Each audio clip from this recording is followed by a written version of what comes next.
Bismillahirrahmanirrahim. Assalamualaikum warahmatullahi wabarakatuh. Perkenalkan, nama saya Muhammad Lutfi, mahasiswa semester 2A, Fakultas Hukum Universitas Surya Kencana Cianjur. Di sini saya akan mereview materi mata kuliah Hukum Pidana pada pertemuan ke-14 dengan dosen pengampu Ibu Prof. Dr. Hajah Heni dan Bapak Rendi. Di sini saya akan menjelaskan tentang alasan penghapus pidana. Alasan penghapus pidana yaitu alasan memungkinkan seseorang yang melakukan perbuatan yang memenuhi rumusan delik atau tindak pidana tetapi tidak dapat dipidana. Alasan seseorang tidak dapat dipidana karena perbuatan yang memenuhi rumusan tindak pidana tidak merupakan tindak pidana karena tidak bersifat melawan hukum.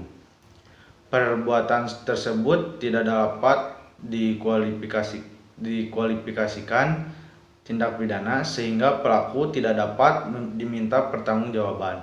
Karenanya tidak ada kesalahan. Atas dasar itulah doktrin atau ilmu hukum membedakan atas alasan pembenar dan alasan pemaaf. Alasan pembenar yaitu alasan yang meniadakan sifat melawan hukum dari perbuatan sehingga menjadi perbuatan yang dibenarkan. Alasan pembenaran terbagi dalam yang pertama, alasan pembenar umum terdiri dari daya paksa atau overmatch atau keadaan darurat non-stand atau diatur dalam pasal 48 KUHP. Bela paksa non-dower pasal 49 KUHP. Yang C, melaksanakan perintah undang-undang pasal 50 KUHP. Yang D, perintah jabatan yang sah pasal 51 ayat 1 KUHP. Alasan pembenar khusus terdiri dari yang pertama, dokter dan para saksi yang menghindiri tanding pasal 186 ayat 1 KUHP. Dan yang selanjutnya, pencemaran demi kepentingan umum atau karena terpaksa untuk membela diri pasal 310 ayat 3 KUHP. Yang dihina dengan putusan hakim yang menjadi tetap dinyatakan bersalah atas hal yang ditunduhkan pasal 314 KUHP. Yang selanjutnya, alasan pembenar di luar UU yaitu yang pertama, hukum disiplin dari orang tua atau guru. Yang B, kewenangan jabatan dari dokter, apoteker, penyelidikan ilmiah. Yang C, fungsi negatif dari sifat melawan hukum material ontorken atau negatif van material wenderstig. Misalnya Ares Hogred tentang dokter hewan, jawab putusan MA tentang Markus Effendi. Yang selanjutnya ada alasan pemaaf atau sequel withholding loan atau past action, yaitu alasan yang meniadakan kesalahan pelaku tindak pidana sehingga pelaku yang melakukan perbuatan yang bersifat melawan hukum tidak dipidana karena tidak ada kesalahan. Alasan pemaaf terdiri dari yang pertama, alasan pemaaf umum yaitu ketidakkemampuan bertanggung jawab berhid pasal 44 KUHP, daya paksa dalam arti sempit pasal 48 KUHP. Ya, selanjutnya C, bela paksa yang melampaui batas pasal 49 ayat 2 KUHP.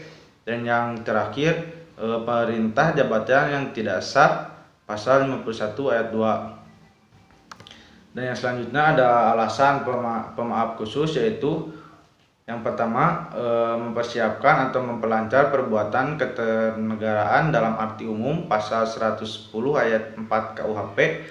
Dan yang B, penarikan kembali pembujukan untuk melakukan kejahatan pasal 163 ayat 2 bis KUHP.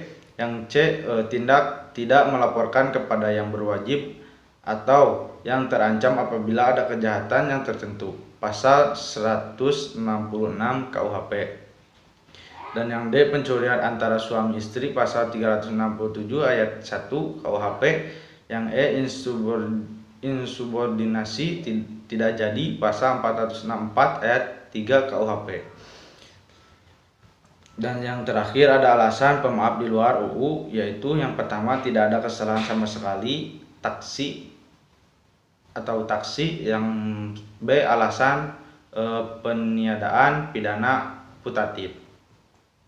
Dan yang selanjutnya ada daya paksa atau overmatch, diatur dalam pasal 48 KUHP tetapi tidak memberikan pengertian karena itu harus dicari dalam MVT yang menjelaskan bahwa daya paksa adalah setiap kekuatan, setiap paksaan, setiap tekanan yang tidak dapat ditahan.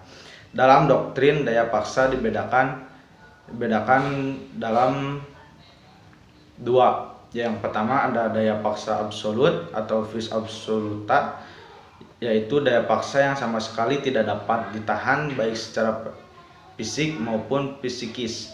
Dan yang kedua daya paksa relatif atau vis cumulativa, yaitu daya paksa yang masih dapat ditahan dengan berbuat lain tetapi yang tidak melakukan perlawanan sehingga tidak perlu dilawan. Dan selanjutnya ada daya paksa dibagi menjadi 3 bentuk, yaitu yang pertama ada pertentangan antara dua kepentingan hukum, contoh Arset Papan Karindes.